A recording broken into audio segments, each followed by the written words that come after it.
लक्ष्मींच्या पावलांनीच्या मालिकेच्या आजच्या भागामध्ये काय दाखवणार आहे तर ते आपण इकडेच पाहणार आहोत। तर वळूया आपल्या आजच्या भागाकडे। इकडे आबा हे मात्र प्रचंड घाबरलेले असतात। ते मात्र अद्वैतला बोलत असतात की आपल्या गुरुजींना कॉल कर, त्यांना बोल की घरावरती मोठं संकट येणार आहे, आपल्या घरांची पत्रिका ही मात्र त्यांना दाखवायची आहे, म्हणून त्यांना तू कुठलाही वेळ वाया न घालवता ताबडतोब कॉल कर। हा मात्र अद्वैत हे सगळं गुरुजींना सांगत असतो। तर इकडे अद्वैत हा मित्र म्हणतो की आबा तुम्ही पण काय म्हणताय की ह्या सगळ्या राशी भविष्यांनी किंवा अशी पत्रिका वगैरे दाखवण्यानी असं सगळं काय होतं का? तर तिकडे असलेली संगीता ही मात्र अद्वैतला म्हणते की अद्वैतराव तुम्ही प्लीज असं काय बोलू नका, पण मात्र तुमचा जर विश्वास नसेल ह्याचा मी आदर करते, पण आबांची परिस्थिती बघा, त्यांची हालत बघा, तुम्ही जर असं काय केलं तर मात्र त्यांना अजून वाईट वाटेल। त्यापेक्षा तुम्ही एकदा काम करा, एकदा कॉल लावा। एकतर आमची कली पण ही एवढी आजारी कधीच पडत नाही, तिला अचानकच असं कधी थंडी ताप आला तर लगेचच बाबा पण म्हणतात की हो तिला असं थंडी ताप आला तेवढीच ती होते, नाहीतर अशी एवढी तापाने फणफणत कधीच होत नाही। तिच्यासोबत हे सुद्धा पण पहिल्यांदाच झालं आहे आणि या गोष्टीची सुद्धा आम्हा दोघांनाच खूप काळजी वाटायला लागली। तर अद्वैत हे सगळं ऐकतो मात्र पण त्याला फोन करायला रेडी नसतो। तर सरोज म्हणते की अद्वैत एक काम कर, तू खरंच फोन कर, खरं तर आबांची अशी परिस्थितीमध्ये तू असं सगळं वागायला नको, तू एक काम कर, तू फोन केलास तर त्यांना जास्त बरं वाटेल, मी आहे इकडे, तू काळजी नको करूस म्हणून। तर लगेचच सरोज मॅडमचं हे सगळं बोलणं ऐकून मात्र अद्वैतला थोडा धीर भेटतो आणि अद्वैत लगेचच हा फोन करायला लागतो। अद्वैत फोन करायचा नसतो पण मात्र सगळे म्हणतात म्हणून अद्वैत हा फोन करू लागतो। इकडे दुसरीकडे सोहम हा नशेमध्ये काजलच्या घरी जाणत असतो। तर त्याला दारू तर नसती पिलेली पण भांग दिलेली असते। मात्र तो बघतो की समोर हे काजलचं घर आहे म्हणून आणि ताबडतोब कुठलाही विचार न करता त्या घराच्या आतमध्ये असलेलं ते दार आहे ते मात्र उघडू लागतो। त्याला माहिती नसतं की आतमध्ये काजलच आहे की कोण आहे। तो जसं दार उघडतो काजल ही फोनवर बोलत असते। ताबडतोब काजल ही मात्र सोहमला पाहते आणि त्याचबरोबर काजल ही शॉक होते। ती फोनवरती तुझ्या मैत्रिणीशी किंवा कोणाशी तरी बोलत असते, खूप हसत बोलत असते, तिला कोण येतंय हे भासवत पण नाही। अचानक काजल हे मात्र सोहमला पाहते आणि शॉक होते। त्याचबरोबर ती सोहमला बोलते, सोहम एक काम कर, तू इथून निघून जा, तू लगेचच जा सोहम, घरात एकतर आधीच कोणी नाही आहे, आपल्या दोघांना कोणी असं पाहिलं तर वेगळा काहीतरी विचार करते, त्यापेक्षा तू इथून निघून जा सोहम, इथे मला अजिबात तमाशा झालेला नको आहे, एकतर आई बाबा पण नाही आहेत, उगाच त्यांनी पाहिलं तर कोणीही काहीही आणि वेगळा विचार करेल, ते मला नको आहे सोहम, तू एक काम कर, तू इथून निघून जा, असं म्हणत काजल वगैरे हे सगळं तिला म्हणत असते। काजल मात्र प्रचंड चिडलेली असते पण मात्र टेन्शनमध्ये पण असते। ती लगेचच त्याला जायला सांगत असते, ती त्याला दरवाजापर्यंत नेऊन सोडते, पण तिकडे सोहम हा मात्र काजलच्या गळ्यात पडतो आणि मात्र तिला म्हणतो की काजल मला तू हवी आहेस, मला तुझी गरज आहे, मी सध्या खूप त्रासात आहे, मला काही करू काय नाही हे सहन होत नाही। काजलला पण त्याची अवस्था ही सहन होत नाही। तिकडे बाहेर असलेला अनामिकाचा माणूस हा मात्र त्यांचा तो मिठीत असलेला व्हिडिओ काढतो आणि तो व्हिडिओ तो मात्र स्वतःकडे ठेवतो। सोहम हा काजलला तर सांगत असतो की मी खूप त्रासात आहे, मला खूप त्रास होतोय, मला खूप गरज आहे तुझी, मला समजून घेणारं तर मात्र कोणीच नाही आहे, मी काय करू आणि काय नाही हे मात्र मला समजत नाही आहे। काजल आता तूच मला समजून घे, कारण मला समजून घेणारं आता दुसरंच कोणी नाही आहे। काजलला पण त्याची ही अवस्था बघवत नाही। काजल पण त्याला धीर द्यायचा प्रयत्न करत असते, त्याला म्हणते को सोहम तू आधी शांत हो, मी आहे सोहम तुझ्यासोबत, असं सगळं मात्र काजल ही सोहमला सांगत असते। तेच मात्र सगळ्या गोष्टी एकमेकांची ते दोघंही सांगत असतात, शेअर करत असतात। ह्या सगळ्यात त्यांना दोघांनाही खूप बरं वाटतं। लगेचच काजल ही मात्र सोहमला म्हणते की सोहम मला असं वाटतं की तू आता इथून जायला हवंस, कारण कोणीही जर पाहिलं तर खूपच विचित्र असं अर्थाने निघेल म्हणून। तर तिकडे असलेला जो बाहेर असलेला माणूस तो तर मात्र व्हिडिओ रेकॉर्ड करतच असतो। तिकडे सोहम मात्र काही जात नाही, तो तिला परत एकदा तिच्या मिठीमध्ये घेतो, कारण त्याला मनापासून खूपच असा त्रास होत असतो। त्यासोबतच काजली मात्र विचारते की तुला इथे कोणी सोडून आणलं आहे का, किंवा तुला कोणी इथं पाठवलं आहे का, किंवा घरी तुझ्या आईला तुझ्या बायकोला माहिती आहे का तू इथे आलायस म्हणून। तर सोहम नाही म्हणतो, कोणालाच माहीत नाही असं म्हणतो आणि तिच्या जवळ जातो. सोहमला खरंच तिची खूप गरज असते, कारण तिच्याशिवाय त्याला कोणी समजून घेणारं नसतं. त्यासोबतच काजल ही मात्र त्याला म्हणते की ठीक आहे, तू शांत हो आधी, तू एकदम आधी काम राहा, अजिबातच तू टेन्शन घेऊ नकोस, मी आहे इकडे, हे सगळं मात्र काजल त्याला सांगत असते. दुसरीकडे कला ही मात्र खूप आजारी असते. अद्वैत हा मात्र तिला जेवण भरवत असतो. त्यासोबतच अद्वैत हा तिला म्हणतो की तू लवकरात लवकर बरी हो, मला तुझी ही अशी अवस्था पाहावत नाही आहे, तुझी अशी अवस्था पाहण्यात माझा दिवस जातो आहे आणि तेच माझं खूप खराब जातो आहे. त्यासोबतच कला ही मात्र म्हणते आजारपण हे सांगून येतं का, त्यापेक्षा मला पण कळत नाही आहे की मी अचानकच अशी कशी काय आजारी पडले ते. तर लगेचच असं अद्वैत हा मात्र कलाला म्हणतो की तुझी ही अवस्था, तुझं भांडण ऐकायला आवडतं मला, तुझं हे असं मेगटपणा नाही. त्यासोबतच अद्वैत हा म्हणतो की एक तर तू इथं आजारी, तिथे आभा तिकडे काळजीमध्ये. त्यासोबतच कला ही मात्र थांबवते तिचं घास खाणं आणि म्हणते की आजोबांना काय झालं बरं, आजोबांना नेमकं काय झालं आहे अद्वैत, तू मला सांग बरं. त्यासोबतच अद्वैत हा म्हणतो की कला अगं काय नाही झालं आहे, तू काळजी नको करूस, सगळं ठीक आहे म्हणून. त्यासोबतच कला ही मात्र अद्वैतला म्हणते की काहीतरी झालं चांदेकर, तू मला सांगत नाही आहेस, तू मला ताबडतोब सांग म्हणून. तर लगेचच अद्वैत हा तिला थांबवतो आणि म्हणतो हे बघ, खालची परिस्थिती बरी आहे, अजिबातच एवढं काही टेन्शन घेण्यासारखं नाही आहे, तू आराम कर, तुला सध्या आरामाची खूप गरज आहे, तू झोप. तर कला ही मात्र अद्वैतला म्हणते की ठीक आहे, तू बोलतोयस म्हणून मी इथं बसते, पण मात्र तिकडे काय झालंय काय नाही हे मात्र तू मला सांग. तर अद्वैत लगेचच हा विषय वळवतो आणि म्हणतो की पहिली गोष्ट तर तू आधी बरी हो, तू बरी झालीस की मात्र मला मनापासून बरं वाटेल. तर लगेचच कला ही मात्र त्याला म्हणते की चांदेकर तू अजिबातच काळजी करून घेऊ नकोस, मी पूर्ण प्रयत्न करेल आणि लवकरात लवकर बरी व्हायचा प्रयत्न करेल, तू स्वतःला धीर सोडू नकोस आणि सगळ्यांची काळजी घेशील तू, ह्याची मात्र मला खात्री आहे.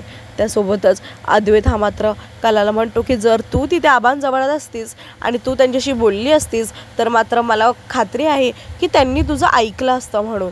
त्यासोबतच अद्वैत हा मात्र म्हणतो की तू त्यांना समजवास, त्यासाठी तुला लवकरात लवकर बरं व्हावं लागेल. आणि असं म्हणून अद्वैतच्या डोळ्यामध्ये मात्र पाणी येतं.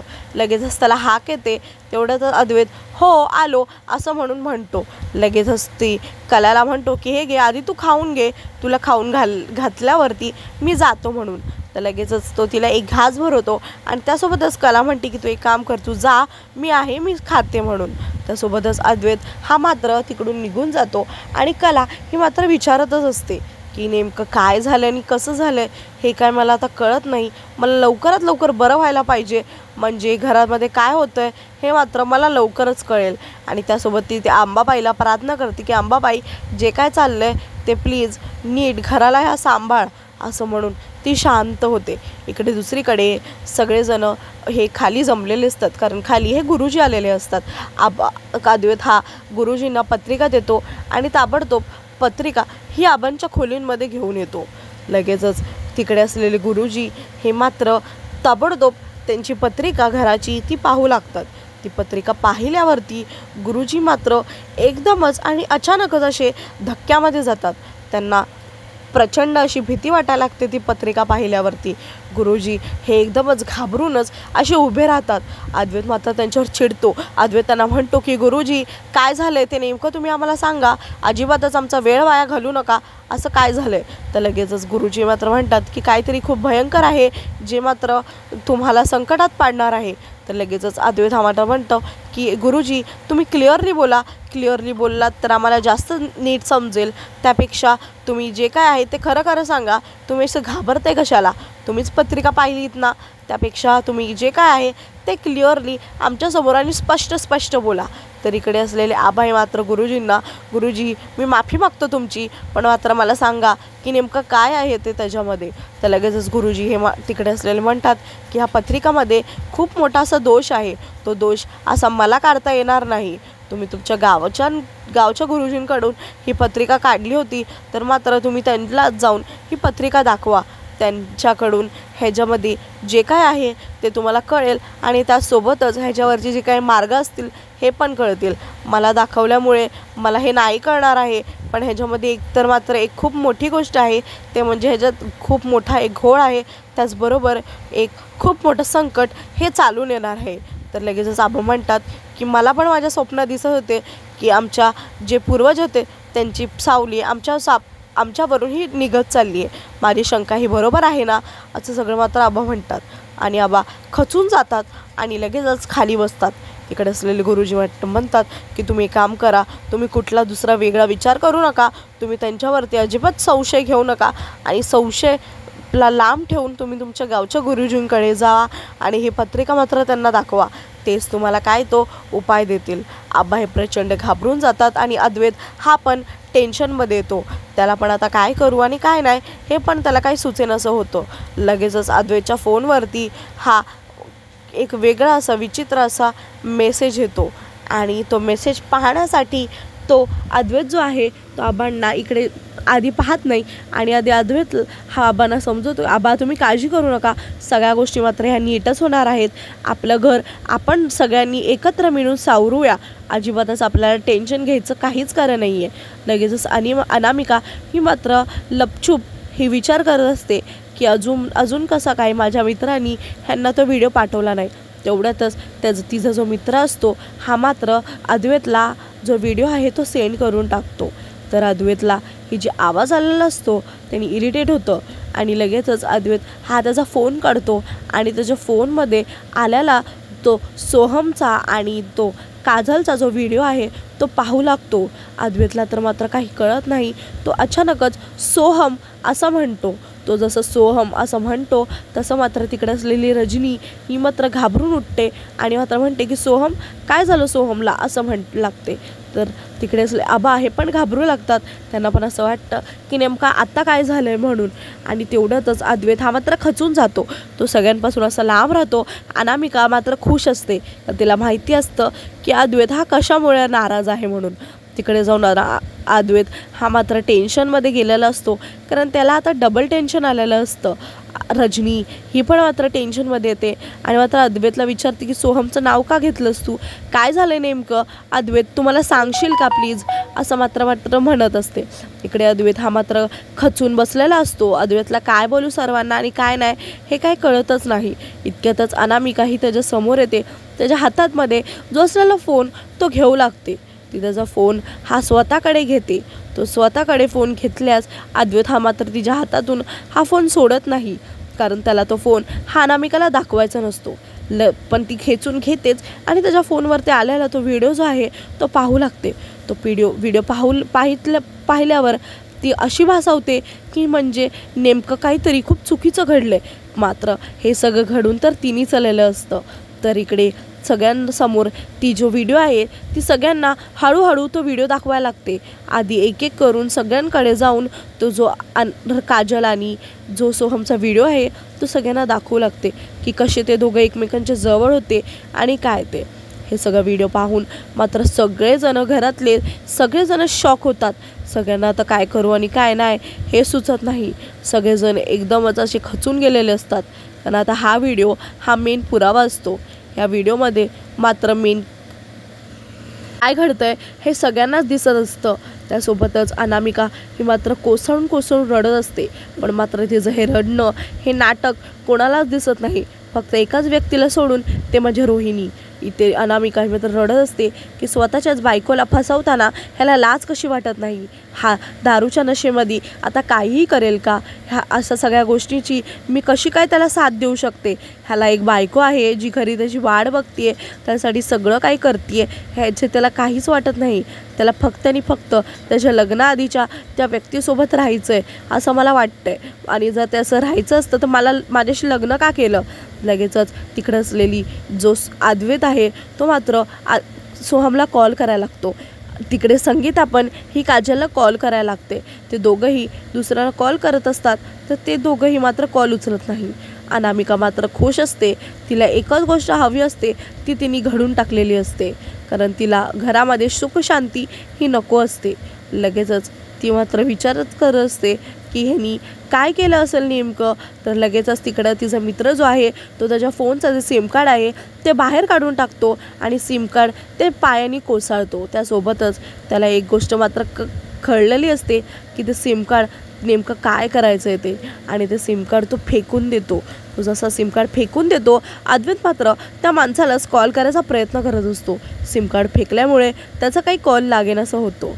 इकडे लगेच दुसरीकडे अद्वैत हा मात्र बोलतो की आता त्याचा फोन स्विच ऑफ येतोय. आता मात्र त्याचा फोन हा लागत नाही आहे. नेमका कोण माणूस असेल हा, ज्यांनी मात्र मला हे सगळं पाठवायचं ध्येय केलं असेल आणि ज्यांनी मला हे पाठवलं असेल.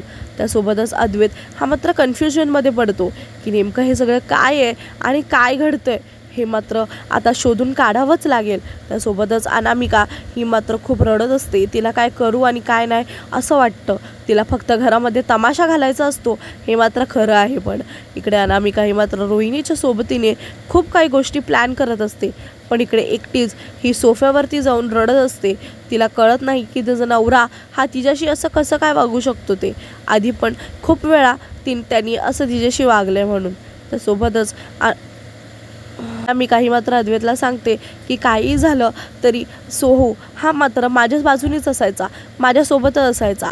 आज नेमकी असली कुठली परिस्थिती आली की त्याला त्या काजलकडे जावं लागले म्हणून. हे सगळं पाहून तर अद्वैत मात्र रडू लागतो. त्याला काय करू काय नाही असं वाटतं लागतं.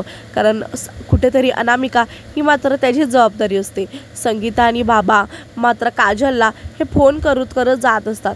इतक्यातच काजलची आई म्हणजे संगीता ही मात्र अनामिकाला सापडते.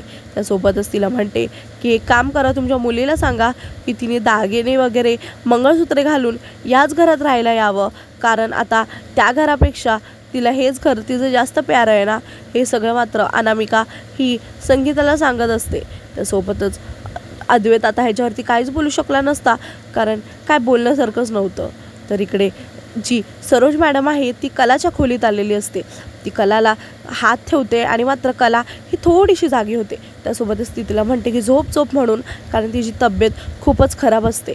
त्यासोबतच इकडे असलेले सगळेजण हे मात्र विचार करत असतात की नेमकं हे सगळं काय घडतंय आणि कशामुळे घडतंय. आबा मात्र प्रचंड काळजीमध्ये असतात. इकडे मात्र सरोज मॅडम कलाजवळ आलेले असतात. ते मात्र म्हणतात की कला, मी कधी पण तुझं जे नाव आहे ते आवाजाने घेतलं नाही, त्यासोबतच ते कधी पण लक्ष दिलं नाही, पण आज मात्र तुला हाक मारावीशी वाटते, ते पण मला मनापासून मारावीशी वाटते. त्यासोबतच ती म्हणते की घरात ही जी परिस्थिती आली आहे ह्याच्यामध्ये मला असं वाटत होतं की तू आणि मी सोबत येऊन लढावं म्हणून. त्यासोबतच मला असं वाटत होतं की तू हवी आहेस मला माझ्यासोबत. यापुढे तुला त्रास होईल असं मी कधीच वागणार नाही, आणि हे माझं तुला प्रॉमिस आहे. आणि तू लवकरात लवकर बरी हो, म्हणजे आपण दोघीही कठोरपणे उभे राहू आणि ह्या घराला, अख्ख्या घराला आपण दोघी सावरू. या सगळ्या गोष्टी मात्र सरोज मॅडम या कलाला सांगत असतात. त्यांच्या नजरेत प्रेम असतं, तिच्याविषयी काळजी असती, तिला बरं नसतं म्हणून तिला कसं झोपू द्यायचं हे मात्र त्यांना माहिती असतं, आणि तिने हे सगळं ऐकू नाही हे सगळं पण मात्र त्यांना माहिती असतं. सरोज मॅडमला पहिल्यांदा विषय एवढी काळजी वाटत असते, आणि हे मात्र त्यांना नवलच घडतंय हे सगळं मात्र वाटत असतं. ती कशी दरवेळी घरच्यासाठी उभी राहते हे पण त्यांना माहिती असतं, आणि ह्या पण वेळी तिने उभी राहावं हे पण त्यांना हवं असतं, कारण ह्यावेळी तिची गरज ही खरी आणि खूप मनापासून हवी आहे असं त्यांना वाटत असतं. तर तेच आजचा भाग हा संपून जातो.